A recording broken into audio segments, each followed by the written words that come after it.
Heute bei den Lately News hat die Polizei in Karlsruhe eine illegale Swingerparty mit 40 Gästen in einem Hotel aufgelöst. Gegen die Teilnehmer im Alter zwischen Mitte 20 und Mitte 50 sowie die Hotelbetreiberin wird nun wegen Verstößen gegen die Corona-Regeln ermittelt. Vor allem wegen dem Nicht-Einhalten des Mindestabstandes.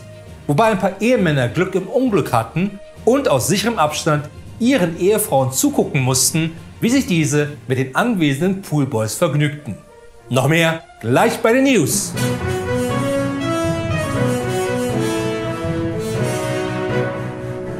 Hier ist Berlin mit der einzig wahren Nachtsendung dieser und der nächsten Welt. Das sind die Lately News, denn alles andere da draußen sind nur Fake News. Natürlich auch heute Abend wieder mit mir, Florian Streletz, bekannt aus unzähligen meiner kleinen Nebenrollen im letzten Star Wars Film, wo ich der Stormtrooper 69 war, der in der einen Szene in der Mitte des Filmes einfach nicht sterben wollte, ohne nicht vorher sein Casting-Poster in die Kamera zu halten.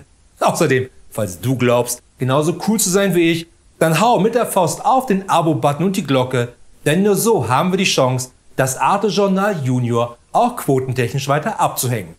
Und natürlich bin ich heute wieder nicht allein im Studio, sondern auch dieses Mal werde ich unterstützt von den einzigartigen Lately News Korrespondenten aus allen Ecken der Welt. Ob aus New York, Sydney, Bielefeld oder aus Dortmund, wo Imker Klaus immer noch nicht mitbekommen hat, dass seine Bienen saufaul sind und bei Rewe gekauften Honig in ihre Waben machen, um mehr Zeit zum Chillen zu haben.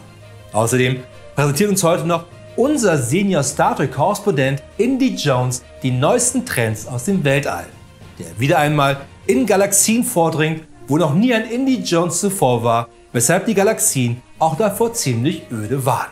Also Indy, ich beam mal zu dir rüber.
Vielen Dank an unseren Senior-Korrespondenten Indy für seinen Report. Und damit ist es auch wieder einmal Zeit für die wichtigsten Nachrichten der Woche. Und deshalb fangen wir an mit Berlin. Ich weise ja schon seit langem an dieser Stelle immer wieder darauf hin, gerade bei Raubzügen unbedingt auf die Arbeitssicherheit zu achten. Denn vor allem denke ich, dass ein Raubzug, bei dem alle Aspekte der Arbeitssicherheit beachtet werden, einfach ein sicherer Raubzug ist. Gerade wenn dann doch Unfälle passieren, wie das eine oder andere Brecheisen in dem ein oder anderen Auge landet, dann zahlt die Berufsgenossenschaft eher, wenn der Umgang mit einem Brecheisen durch eine adäquate Sicherheitsunterweisung von qualifiziertem Fachpersonal im Vorfeld erfolgte. Und hätte so eine Sicherheitsunterweisung auch ein Dieb in Berlin-Buch im Vorfeld gemacht, dann hätte ihn nicht die Feuerwehr am Ende von einem Dach retten müssen. Der Dieb brach nachts in ein Gebäude ein, und als dann die Polizei eintraf, dachte er sich, nun über das Dach des einstöckigen Nachbargebäudes fliehen zu können. Nur leider hatte er dabei vergessen, dass er unter Höhenangst litt, und deswegen krallte er sich so lange an der wackeligen Fernsehantenne auf dem Dach fest, bis ihn die Feuerwehr vom Dach runter holte. Währenddessen in Boston. Als ich noch ein Kind war, hatte meine Tante Erna einen sprechenden Papagei. Vermutlich war dieser ein Dankeschön irgendeines Piraten aus der Karibik. Jedenfalls konnte der Papagei sprechen wie ein Wasserfall. Vor allem wegen der vielen amerikanischen Fernsehserien, die er gemeinsam mit uns ansah. Ob er nun jeden Higgy Baby nannte, wie einst Thomas Magnum, Oder ein "War ich das etwa?" von Urkel aus Alle unter einem Dach, was das Austauschen des Zeitungspapiers in seinem Käfig jetzt nur die ersten 5000 Mal lustiger machte.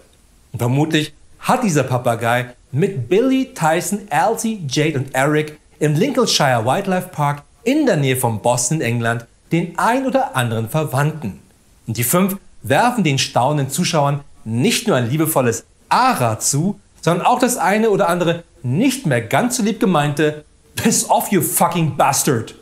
Und selbst der herbeigerufene Mediator Gordon Ramsay konnte die Papageien nicht überzeugen, damit aufzuhören, sondern lief am Ende weinend raus, weil er noch nie so sehr in seinem Leben beleidigt wurde wie von diesen Papageien. Noch zum Abschluss: Das Fake News Medium der Woche ist dieses Mal eindeutig das Cats Magazin. Es hat sich gezeigt, dass das Failing Cats Magazin nur vollgestopft ist mit Fake Cats. Ich persönlich habe ja viele Katzen, die ich gerne hier auch einmal heute zeigen möchte. Natürlich streifen die hier nicht im Studio rum, sondern in meinem Büro direkt über dem Studio. Und am besten rufe ich sie doch mal. Cat Beneter, Jennifer, Cindy Clawford, Mr. Bigglesworth, Bewak, Gazak, Graf Catula, Heiko, Heiko 2, Heiko 4, Mercedes, Benz, LKW-Sparte, Elon Miausk, Donald, Donald Jr., Eric, Ivanka, Tiffany, Darth Meow, Jessie Cat, Claudia, Catzilla, Cleocatra, Bruce, Wayne, Peter, Parker, Genghis Cats, Neil Patrick Harris und Cat Damon. Okay, das dauert jetzt noch ein bisschen, bis die alle hier runtergerannt kommen. Jedenfalls fanden sie alle das Cats Magazin so schlecht, dass sie es als Unterlage im Vogelkäfig von Tweety verwenden. Deshalb sei gewarnt, Cats Magazin, die dunkelgelbe legt die Fake News Karte an dich und du stehst ab sofort unter der Beobachtung von Cat Beneter, Jennifer, Cindy Clawford, Mr. Bigglesworth, Bewak, Gazak, Graf Catula, Heiko, Heiko 2, Heiko 4, Mercedes, Benz, LKW-Sparte, Elon Miausk, Donald, Donald Jr., Eric, Ivanka, Tiffany, Darth Meow, Jessie Cat, Claudia, Catzilla, Cleocatra, Bruce, Wayne, Peter, Parker, Genghis Cats, Neil Patrick Harris und Cat Damon. Das waren die Late News. Wir sehen uns wieder am Montag. Und nicht vergessen, alles andere da draußen sind nur Fake News.